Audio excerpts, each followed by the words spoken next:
এখন আমাদের হরিদাস ঠাকুর প্রার্থনা জানাচ্ছি, প্রভু কৃপা করে আসুন। এই পাষণ্ডগুলোকে কেউ উদ্ধার করতে পারবে না আপনি যদি না আসেন। দুইজনের ভক্তে চৈতন্য কইল অবতার, নাম প্রেম প্রচার করি কইল জগৎ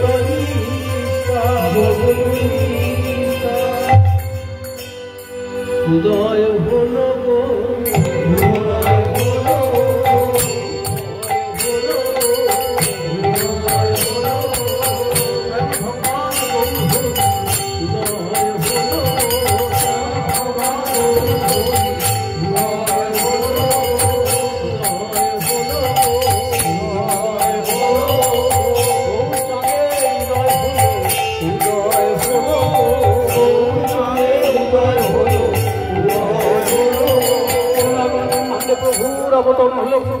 বলতেন জন্ম কর্মচরী এই গধূলি লগ্নে ঠিক সূর্যাস্তের পর জাস্ট আফটার সানসেট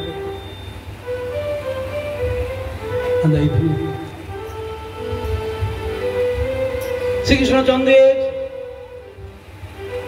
গৌরচন্দ্র আবির্ভাব, যেই গৌর সেই কৃষ্ণ সেই জগন্নাথ। বাসু ঘোষ কীর্তনে বললেন যেই গৌর সেই কৃষ্ণ সেই জগন্নাথ, যিনি গৌর সুন্দর যিনি শ্যাম সুন্দর তিনি প্রভু জগন্নাথ। এবং তত্ত্ব তো এক হলেও লীলাগত বৈশিষ্ট্য রয়েছে, কৃষ্ণই বললাম। তাই নয় চৈতন্য কৃষ্ণার জগতি পরতত্ত্ব পরমীয় হয়।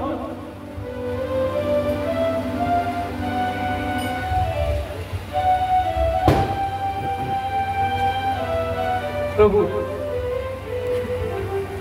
কোন বাঞ্ছা পূরণ লাগে ব্রজেন্দ্র তোমার, অবতারিত হইতে মনে করিল বিচার। কোন বিশেষ বাঞ্ছা পূরণের জন্য প্রভুর অবতরণ হচ্ছে, সেই বাঞ্ছা নাম প্রেম প্রচারিতে গৌর অবতার। এখন দুটি গৌর অবতারের দুটি উদ্দেশ্য, একটি হল নাম প্রেম প্রচার, আরেকটি হলো আশ্রয়ের ভাবে বিভাবিত হলে সেই প্রেম ও ভক্তির আস্বাদন।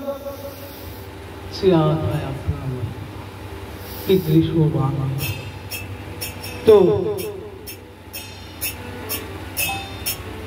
প্রভুর অবতরণ হলো নন্দনের শচীনন্দন দেব আবির্ভাবের ইচ্ছা হলো আমি কি সাধারণ অবতার মাত্র, আমি কি ঠকে যাব নাকি? ভক্ত আমাকে ভালোবেসে আমার প্রতি প্রীতির আদান প্রদান করে যে আনন্দ পায়, মৃত্যু তার এক অংশ প্রত্যংশে এক অংশ পাচ্ছে। বিষয় বিগ্রহ রূপে আশ্রয়ের মহিমা উপলব্ধি হবে। তাই শ্রীরাধায় মহিমা কীদৃশোবা মহিমা সাধ্য যে নাদ ভূত মধিমা কীদৃশোবা মদিয়া সক্ষম চাষামদন ভবত কীদৃশং বেতিল ভাত তদ্ভাবার্থ সমদিন সুচির গর্ভশীল সর্বশ্রেষ্ঠ আরাধিতা শ্রী মহানন্দিনী শ্রীমতী রাধারানী প্রণয়। প্রীতিটা কিরকম জিনিস? ভক্ত যে আমাকে প্রীতির আদান প্রদান করে, যে অনির্বচনীয় আনন্দ উপলব্ধি করে, এই রিয়েলাইজেশন এই উপলব্ধিটা কিরকম জিনিস। আর আমার মতন এই তিনটি বিষয় লোক জন্মালে নন্দনন্দনে শচীনন্দন রূপে এই আজকের দিনে ফাল্গুন পূর্ণিমাতে আবির্ভাবের ইচ্ছা। নাম প্রেম প্রচারিত গৌর অবতার প্রথমেই সারা নদিয়াবাসী সারা নবদ্বীপবাসীকে কৃষ্ণ নামে প্রমত্ত করেছিলেন। ওই চন্দ্রগ্রহণ উপলক্ষে সারা নদিয়াবাসী সারা নবদ্বীপবাসী যেমন নাম কীর্তনে উন্মত্ত, সেই হরিনামের মধ্যেই প্রভুর অবতরণ হল। তারা হরি বলে উদয় হলো উদয় হলো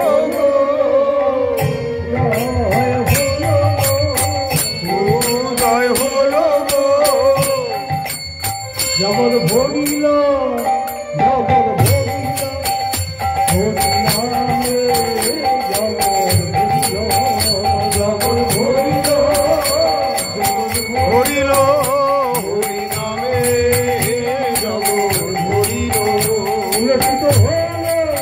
উল্লসিত হলো প্রভুর আবির্ভাবে উল্লসিত হলো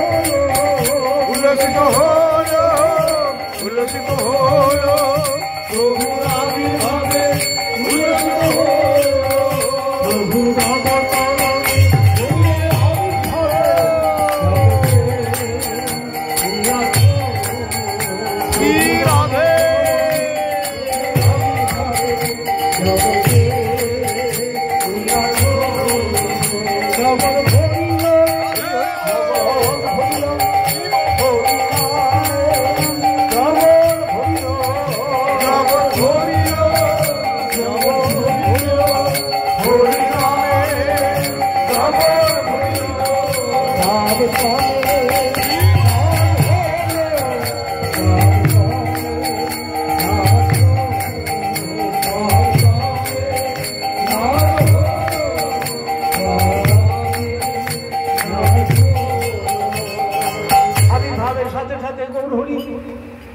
সারা নদী আবাসী সারা নবদ্বীপাসী নাম কীর্তনে মুখরিত করেছিলেন।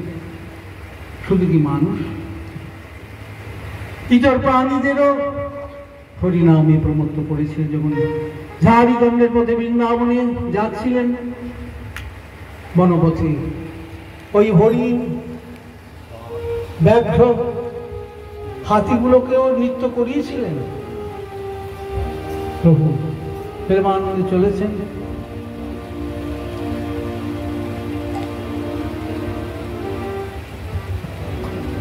বৃন্দাবনের পথে, ঝাড়িখণ্ডের পথে বৃন্দাবনী প্রভুর শ্রীচরণ স্পর্শ হল। বাঘটা ঘুমাচ্ছিল। প্রভু কহে কহ কৃষ্ণ ব্যাঘ্র উঠিল, কৃষ্ণ কৃষ্ণ কহি ব্যাঘ্র নাচিতে লাগিল, নাচিতে লাগিল। প্রভু বলে তুমি ব্যাঘ্র,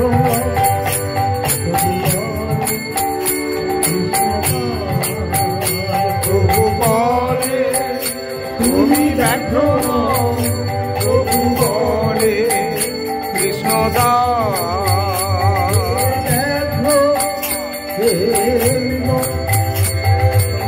ব্যাঘ্র তোমরা মৃগণ, হে ব্যাঘ্র হে মৃগ, তোমরা ব্যাঘ্র তোমরা মৃগ। হরিব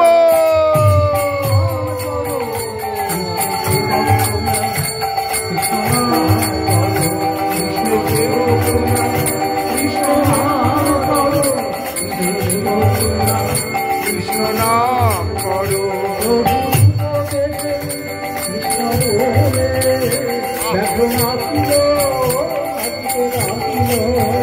প্রভুর উপদেশে কৃষ্ণ বলে নাচিল।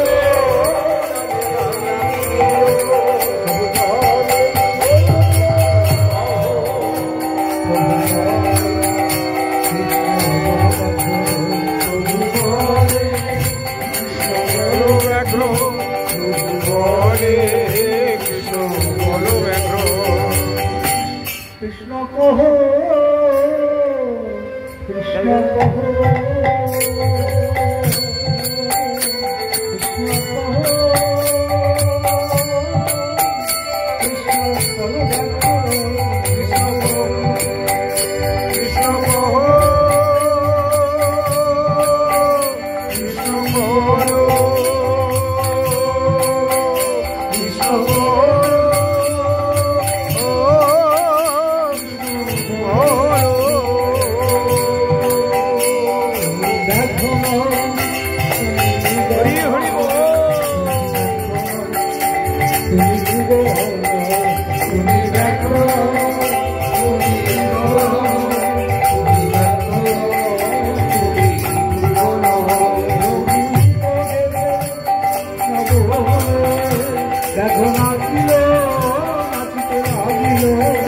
প্রভুর উপদেশে কৃষ্ণ বলে ব্যাঘ্র নাচিল, নাচিতে লাগিল।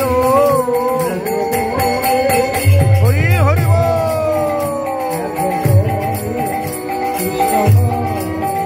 ব্যাঘ্র বলে কৃষ্ণ নাম, ব্যাঘ্র বলে কৃষ্ণ নাম। শ্রী চৈতন্য মহাপ্রভুর আবির্ভাব হল বেদের দুর্লভ প্রেম ভক্তি প্রদানের জন্য 1486 খ্রিস্টাব্দে তার অবতরণ। আজ কোনো না কোনো ব্রহ্মাণ্ডে তার অবতরণ থেকে অবতার।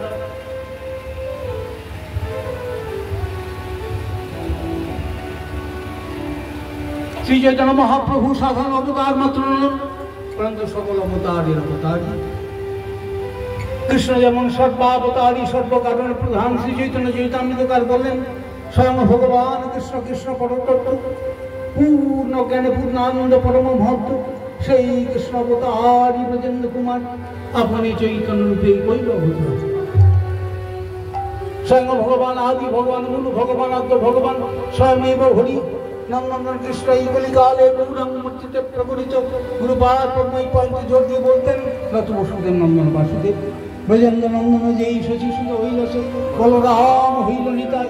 দিনহীন যত ছিল হরি নামে উঠা দিল তার শক্তি জগাই না। তদানীন্তনকালে সব থেকে বড় পাপী জগাই মাথায়, তারাও গৌরীতাম্রের কৃপা ভাজন হয়েছিল, তাদেরও মহাপ্রভু উদ্ধার করেছিলেন।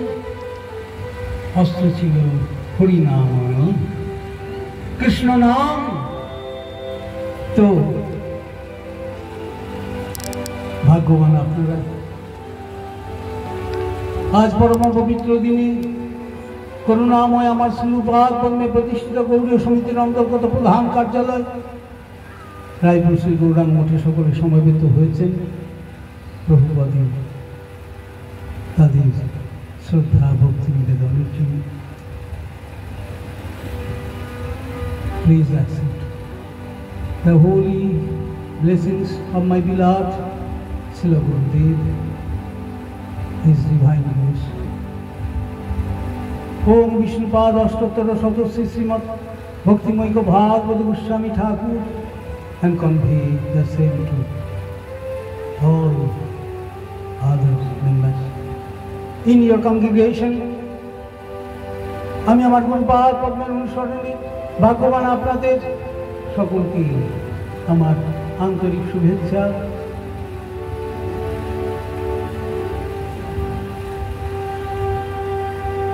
প্রণতি ও ধন্যবাদ জানাচ্ছি। আপনার নিঃসন্দেহে ভাগ্যবান। ভাগ্য ভালো না হলে পরম পবিত্র স্থলী হরিকথা কীর্তন স্থলীতে হরিকথা শ্রবণ, প্রভুর নাম কীর্তন শ্রবণে সুযোগ সৌভাগ্য হয়। মহাপ্রভু তাদেরই ভাগ্যবান বলেছেন যাদের হরিকথা কৃষ্ণ কথা শুনতে হবে। লীলাচলে পুরী ধামে রয়েছেন প্রদ্যুম্ন মিশ্র। প্রভুকে গীতাঞ্জলি ফুটে জোর হাতে বললেন, প্রভু আমি অধম গৃহস্থ, আমার প্রতি কৃপা দৃষ্টি করুন, আমার বড় ইচ্ছা কৃষ্ণ কথা শোনা, যদি কৃপা করে একটু কৃষ্ণ কথা শোনাতে। মহাপ্রভু গৌর হরি যিনি চিরকালই তার ভক্তকে বড় করেন, তাই প্রভুর ভক্ত বাৎসল্য নিজে বলছেন কৃষ্ণ কথায় আমি নাহি জানি,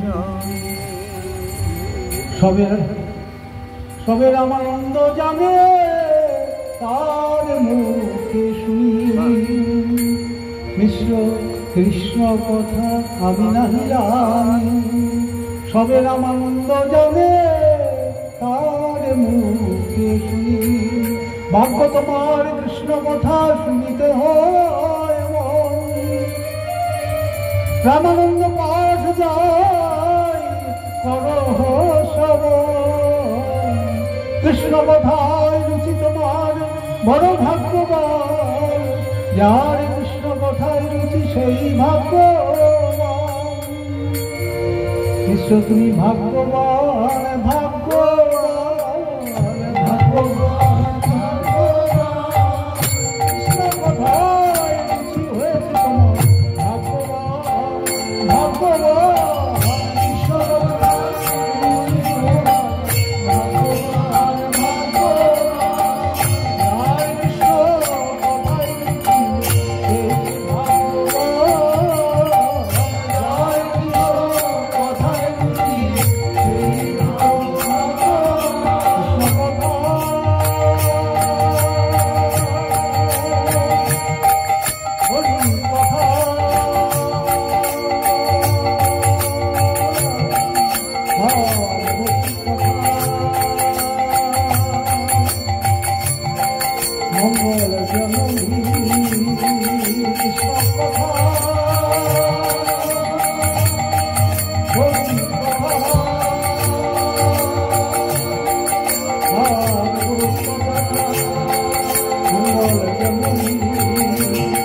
ভক্ত মুখ কথা কৃষ্ণ কথা, মুখ কথা কৃষ্ণ কথা, ভক্ত মুখ কথা কৃষ্ণ কথা। অবশ্যই ভূতিকিনাপুতম হরিকথামৃতম শ্রবণৈব তৎশাস্ত্রম সর্বশ্রেষ্ঠ দেখা। হরিকথা পরম পবিত্র পরম মঙ্গলকর হলেও আঘাত বসে মঙ্গলের হরিকথা মঙ্গল হয়ে যাবে। খুব সুন্দর পদ্মপুরাণে বললেন যে দুধ খুব ভালো জিনিস, তাই না? তুষ্টি পুষ্টি পুণ্যবৃত্তি হবে, শুধু দুধ খেয়েও থাকা যায়, দুধ ফল খেয়ে পানকার ব্রহ্মচারী। যদি সাপে মুখ দিয়ে দেয় না, আর দুধের কি আগে এখন সর্বশ্রেষ্ঠ দুগ্ধের মতো পরিত্যাজ্য হই ওই অবৈষ্ণব মহৎ কথা হরিকথা, অবৈষ্ণব মুখোদ্গীর্ণ হরিকথা বললেন। আমাদের চক্রদিবাদ টিকায় বললেন যে একই গঙ্গা জলে আম গাছ পুষ্ট হচ্ছে, তেঁতুল গাছ পুষ্ট হচ্ছে, নিম্ব বৃক্ষ পুষ্ট হচ্ছে, আবার বিষবৃক্ষ পুষ্ট হচ্ছে। গঙ্গা জলের কোনো দোষ নেই, ভাগীরথী জল দোষ হয়, কিন্তু তত্ত্ব খুব আকৃষ্ট আধার দোষে দুষ্ট। পকেটে পয়সা আছে, গীতা কিনে নিলাম না, না সারা জীবনটা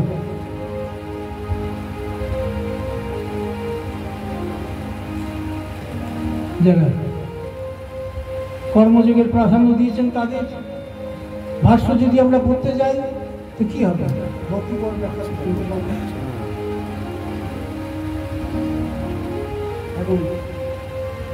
সেখানে কর্মপর ব্যাখ্যা, যেখানে শুষ্ক জ্ঞানপর ব্যাখ্যা, সেখানে কিন্তু ভক্তির উন্মেষ হবে না। সেই জন্য ভক্তিস্তু ভগৎ ভক্ত সঙ্গে এনে পরিযায়তে ভগৎ ভক্তির সংস্পর্শ না তো ভক্তঙ্গ যাওয়া জন্য না। ভক্তঙ্গ আমাকে রক্ষা করবে না, বাজার থেকে মালা ঝোলা কিনে নিলাম, লক্ষ্য নাম করতে আরম্ভ করলাম, হবে না, শুদ্ধ নাম হবে না। তো গুরুপাদ গুরু ভ্রাতা ওই কৃষ্ণদাস আমাদের কেশবপুর বলতে, কেশবপুর আমি পরিচিত ছিল। এরপর আমি 1982 গেছিলাম। এই দেখো ওই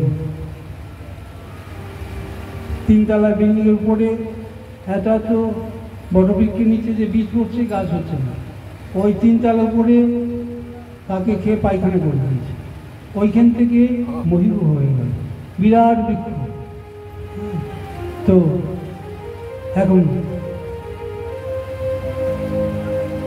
এখন ভক্ত প্রদত্ত হরিনাম হরিকথা গুরুপাদ পদ্ম যা প্রথম দিনেই দেন, তিনি নির্বিশেষ ব্রহ্মের কথা জানেননি, ভক্ত সাধু শঙ্করাচার্য তিনি জানালেন নির্বিশেষ ব্রহ্মই হল পরতত্ত্ব। বৈষ্ণব বিদ্যান্তিগণ বললেন না না না, ব্রহ্ম কখনো নির্বিশেষ হতে পারে না। মহাপ্রভু স্টেপ বাই স্টেপ আসছেন, কেউ শুদ্ধাদ্বৈত, কেউ শুদ্ধ অদ্বৈত, কেউ বিশিষ্টাদ্বৈতবাদ, রামানুজাচার্য বিশিষ্টাদ্বৈতবাদ বেদান্তের প্রচার করলেন। ভগবানের সঙ্গে ব্রহ্মের সঙ্গে জীবের কেবল অভেদ নয়, শঙ্করাচার্যের হচ্ছে কেবল অভেদ। শঙ্কর সাক্ষাৎ শঙ্করাচার্য আমাদের প্রণম্য, তার মতটা আমরা গ্রহণ করি না। কেন গ্রহণ করি না? এটা তাৎকালিক, তাৎকালিক মানে তখনকার জন্য প্রয়োজন হয়েছিল অসুর মোহনের জন্য। পদ্মপুরাণে শিবজি বললেন পার্বতীকে, মায়াবাদন অসুর শাসন করছিলেন বুদ্ধমুজ্জতি, দেবী বলো ব্রাহ্মণ মুক্তি না, মায়াবাদটা অসুর শাস্ত্র পড়ছিল বৌদ্ধমত, তথাপি আমাকে প্রচার করতে হবে। কৃষ্ণ বললেন পশুগুলোকে বহন করতে। কৃষ্ণ যদি ছুটে ভক্তি মুক্তি দিয়া প্রভু ভক্তি নাহি দেয় না, রাখেন তাই বিকাশের মতো লোককে ভক্তি দিয়ে মরব। তো এই জন্য বললেন যদি এটা প্রচ্ছন্ন বৌদ্ধ মত, এটা অসৎ শাস্ত্র, তথাপি আমাকে ব্রাহ্মণ মূর্তিতে ব্রাহ্মণী বেশে প্রচার করতে হবে। কেন? প্রভুর আদেশ আছে। শিবজি পরম ভক্ত, শিবের চরণে অপরাধ হলে জীবনেও শুদ্ধ নাম হবে না। পূর্বাত এই চরণে বলতেন, আপনারা গোড়া বৈষ্ণবগিরি করতে যাবেন না। কে একজন পাঠক করতে ফেলে দিয়েছে, তো যাই হোক ওপেন পাঠে বলা ঠিক হবে। তো লক্ষ্য নাম করতেন, এত করতেন, শেষের দিনে হরিনামই বলবেন। এখন পরম বৈষ্ণব আমরা একটা অঙ্কে হরিনাম করতে পারছি না, আর পঞ্চমকে রাম নাম করেন ত্রিপুরাজি। শিবের জন্য অপরাধ হলে শুদ্ধ নাম হবে? যিনি যা গৌরী বৈষ্ণবগণের তত্ত্ব দর্শন আছে, তাহলে আপনার খুব গোড়া হলো না, গৌরী বৈষ্ণব গোড়া না। যিনি যা তাকে সেই আসনে বসা। এখন দেবদেবীরা কেউই তারা কিন্তু সর্বান্তর্যামী হবেন না, তারা প্রত্যেকে জীব হইলেও থাকতে পারবেন না, কিন্তু কৃষ্ণ পারবেন। গীতাতে বললেন না, ঈশ্বর কোথায়? তিনি ঈশ্বর সর্বভূতানাং নির্দেশে অর্জুন তিষ্ঠতি, অলওয়েজ প্রেজেন্ট এন্ড তিষ্ঠতি, লটের অতিষ্ঠ বলবেন, ছিলেন থাকবেন, ওইসব চলবেন পরতত্ত্বে ভগবানের ক্ষেত্রে। তো প্রভু এট এ টাইম প্রত্যেকের হৃদয় জুড়ে রয়েছেন। দেবদেবীরা এট এ টাইম প্রত্যেকের হৃদয় জুড়ে থাকতে পারবেন না। তারা কি করে পরতত্ত্ব হবেন? পরতত্ত্ব এই জন্য ঋগ্বেদে বললেন, অগ্নির বই দেবানাং হবন, বিষ্ণুর বই দেবানাং পরম। এর মাঝে সব দশম বিদ্যা করবে। ওই যে হরিদ্বারে দর্শন করেছিল দশম মহাবিদ্যা, যেমন শিবজি বাধা দিচ্ছেন, এই 10টা দিকে 10টা রূপ দেখিয়ে, ওই কালী, ছিন্নমস্তা, চামুন্ডা, ভদ্রকালী, সব। তো এখন দশম মহাবিদ্যা এরা সকলেই হচ্ছেন প্রভু বৈজঙ্গার সাথে। সনাতন শিক্ষায় কৃষ্ণ বললেন, মহাপ্রভু বললেন যে কৃষ্ণের যে নার্জিস রয়েছে তার মধ্যে 3টি প্রধান, অন্তরঙ্গা, বহিরঙ্গা এবং তটস্থা। অন্তরঙ্গার শক্তি, যার সাথে সাথে রয়েছেন বহিরঙ্গার শক্তি। এই যে বাসন্তী পূজা, শারদীয় দুর্গা পূজা হয়, এরা হচ্ছেন মায়াশক্তি।